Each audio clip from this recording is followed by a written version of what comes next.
나르시시스트가 그렇게 많아? 무섭고 대단한 사람들 같아.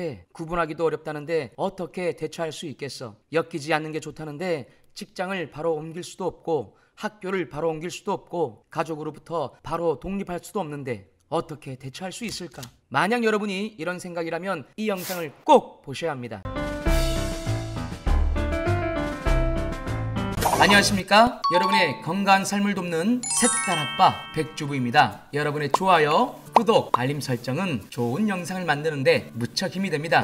오늘은 나르시시스트가 갖고 있지 않은 산무 특징과 나르시시스트 박살내기 얘기해 보겠습니다. 나르시시스트는 성격 장애 중 하나입니다. 범죄를 저지르기까지 하는 악성 나르시시스트는 1에서 3% 미만으로 추정합니다. 그러나 악성 나르시시스트의 반대편 스펙트럼에 비교적 약한 나르시시즘을 갖고 있는 사람들이 있는데요. 이를 준 나르시시스트라고 합니다. 우리 삶에 굉장히 자주 만날 수 있습니다. 나르시시즘에 대한 왕성한 활동을 하고 있는 캘리포니아 주립대학의 심리학 교수 닥터 레메니는 캘리포니아 경우 50%까지 추정을 합니다. 똘똘한 구글에게 물어보니까 우리나라의 경우는 30%라고 하더군요. 굉장히 많은 수죠. 자신을 존중하는 자존감을 넘어서 타인은 아랑곳하지 않는 극도의 이기심을 감추고 사는 나르시시스트로부터 어떻게 자신과 사랑하는 사람을 보호할까요?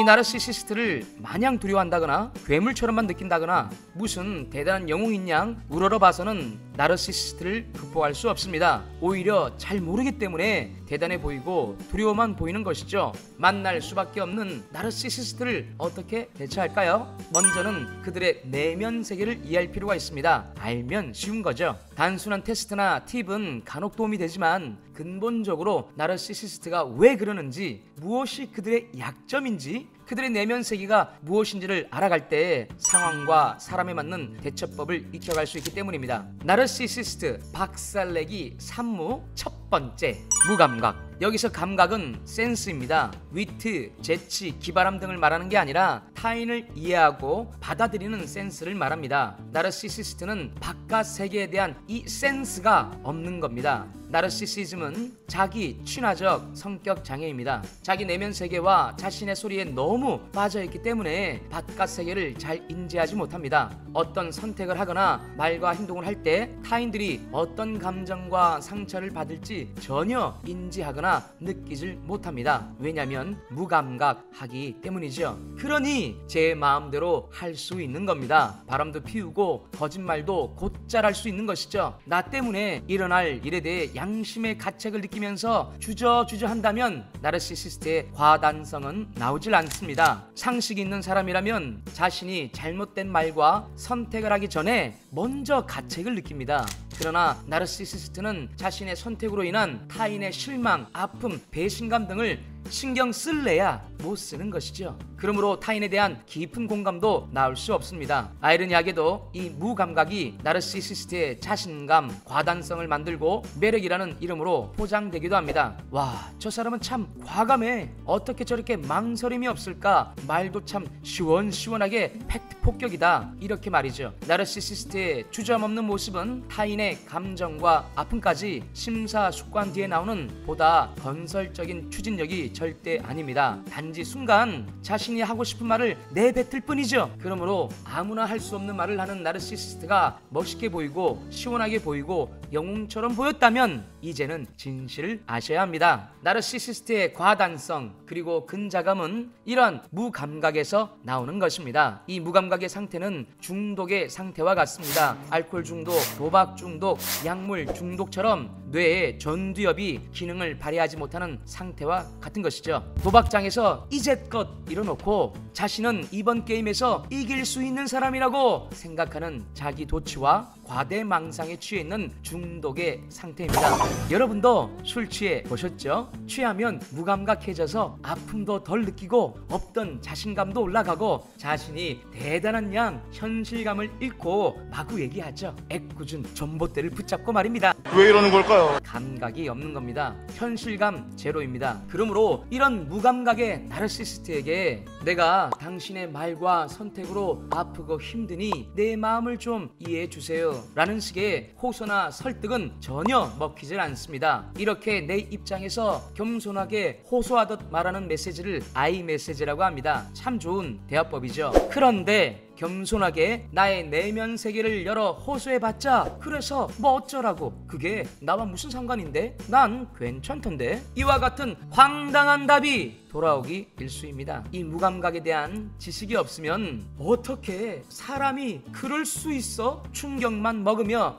멘탈이 집 나가죠. 이제는 집 나간 멘탈 붙잡으세요. 왜냐면 당신은 나르시시스트를 파악하고 있으니까요. 아이메시지는 정상적인 분들에게나 가능한 겁니다.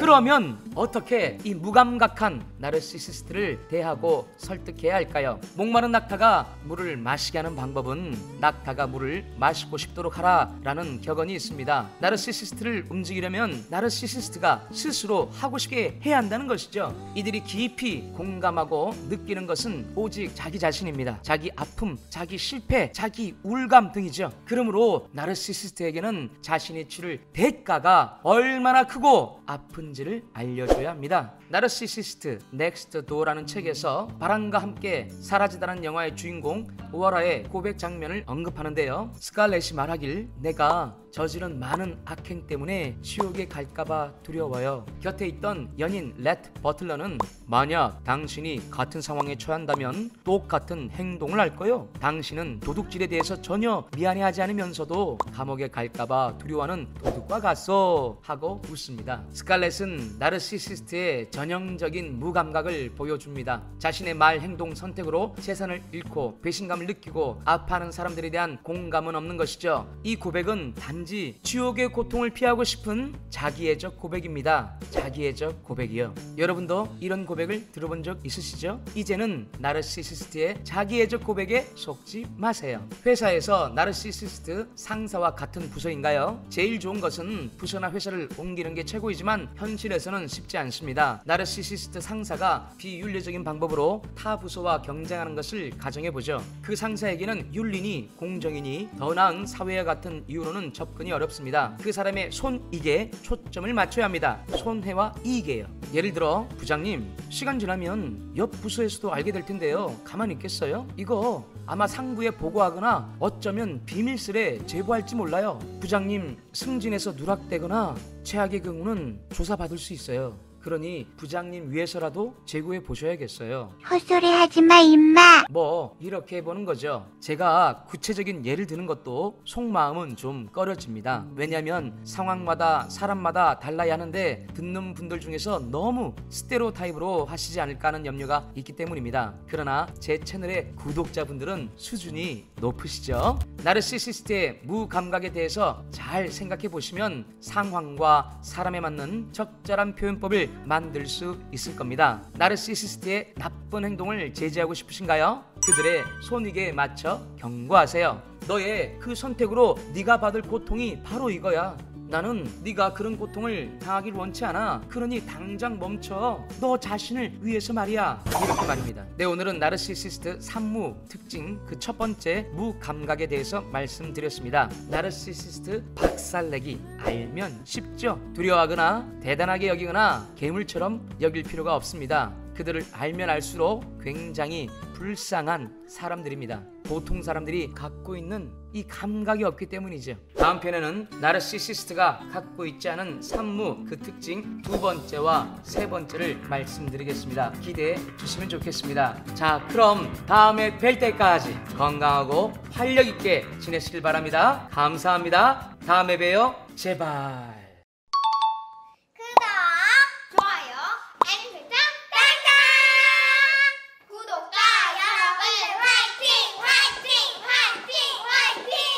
가자!